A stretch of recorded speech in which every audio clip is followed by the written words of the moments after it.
Okay, we'd like to welcome Wyndham Clark into the interview room here at the Texas Children's Houston Open, making his fourth start at this event with his best finish 2 years ago, finishing T16. Wyndham, welcome back to Houston. If we can get some comments on being here this week.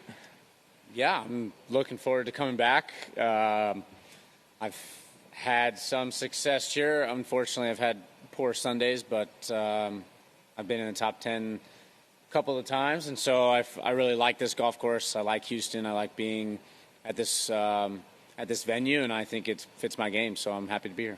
One win already this year at Pebble Beach, and then 2 runner-up finishes here of late. What an excellent start to the season. If we can get some comments on the state of your game coming into the week. Yeah, I mean, I've been playing some good golf, coming off of two second places, and if you take Scotty Scheffler out of the field, I might have 2 wins. So I've played really good, and I feel good about my game.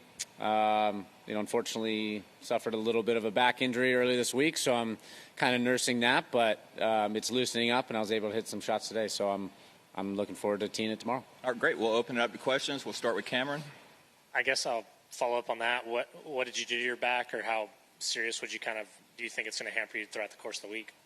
Just kind of like a muscle. I threw it out. I was in pretty bad shape yesterday, but fortunately I have a great team that has gotten me to be able to swing and hit, and so we flew in early yesterday morning, and I was only really able to chip and putt, and then I did a bunch of rehab, and I was able to hit balls today. So just in a short time I've improved a ton, and I think I'll be ready for tomorrow. So, how many times in the last couple of weeks, or even if all, have you been able to sit and watch the replay of that last putt? Because I know obviously you lived through it, but have you looked back at it all and just still kind of wondered how it didn't go in? I haven't really tried to watch it much, to be honest. I've seen it a couple times. One time I really looked at it and was like, I still can't believe it didn't go in. But yeah, I don't really want to focus on that as a negative. I played awesome that week. I clutched up at the end and hit really good shots in 16, 17, and 18. It's unfortunate I didn't make the putts on 16 and 18, but all in all, this is an amazing finish. And, traditionally I haven't played great at that golf course, and to come up just short, honestly, was a huge success. All right, let's go to Kevin and then Richard. How do you anticipate this course playing differently in the spring with the overseed and kind of the different conditions than in the fall? Well, it's aesthetically a lot prettier, because normally it's a little more dormant when we play it. But they've done an awesome job. The course is in amazing shape. It looks amazing. And I would say it's going to play a little bit easier. In the fall, it was very tough because you'd hit it in the rough, and it was so hard to judge the lies. And then around the greens was, you'd have into the green, dormant Bermuda, and so you could get some squirrely shots. So I predict that scores will be lower than what they normally are in the fall. But all in all, I love it how it is right now. I think everyone's raving about how good the course is and how good a shape it's in. Have you seen the new 17 at all, with the green kind of being moved back 25 yards or so? I have not.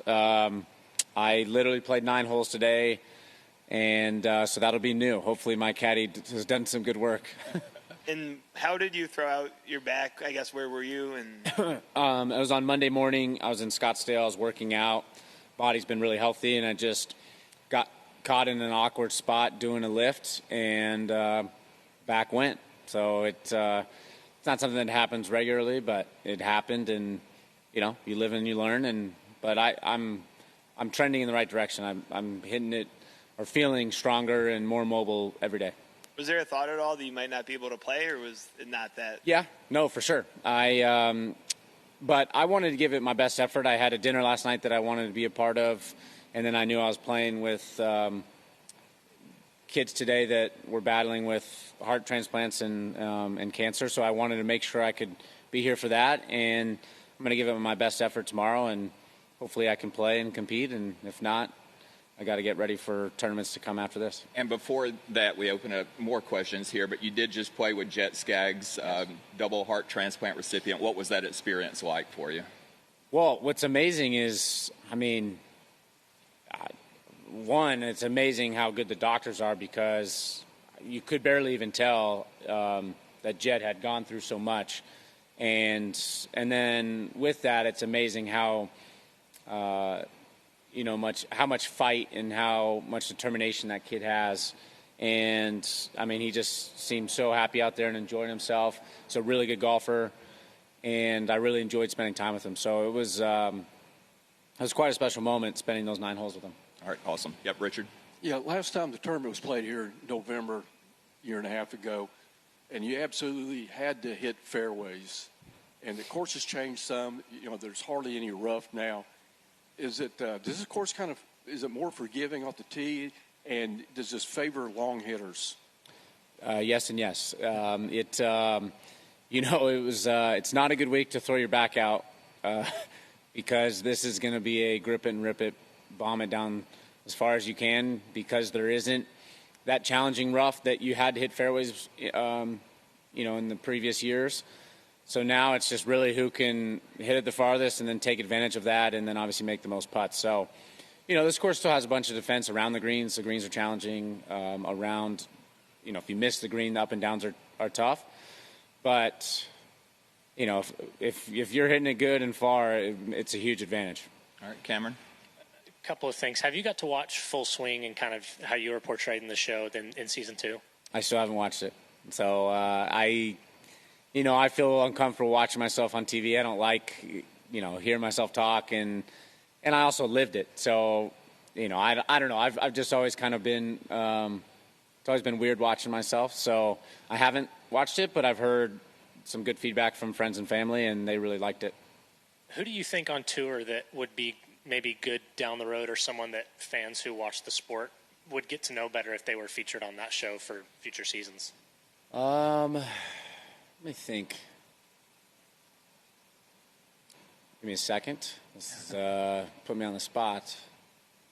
Yeah, no worries. I can't think of anyone specifically right now, but I think there's a bunch of up-and-coming good players that are coming out that I think is just great to showcase how college players and guys coming off the Korn Ferry can come up to the big leagues and win and have a lot of success right away. So I would love to see some of those guys get their time on Netflix, and even someone, just came to my mind, like Peter Malnati. I mean, he's been out here for a long time, and, has been grinding and trying to keep his card every year, and just broke out and won last week. So, stories like that I think helps grow our tour, that it's not just top players that people get to see, but we're very deep out here. And so I think that'd be great for golf. All right, right here, second row. Oh, okay. No, I'm sorry, Danielle. Yep, Kevin.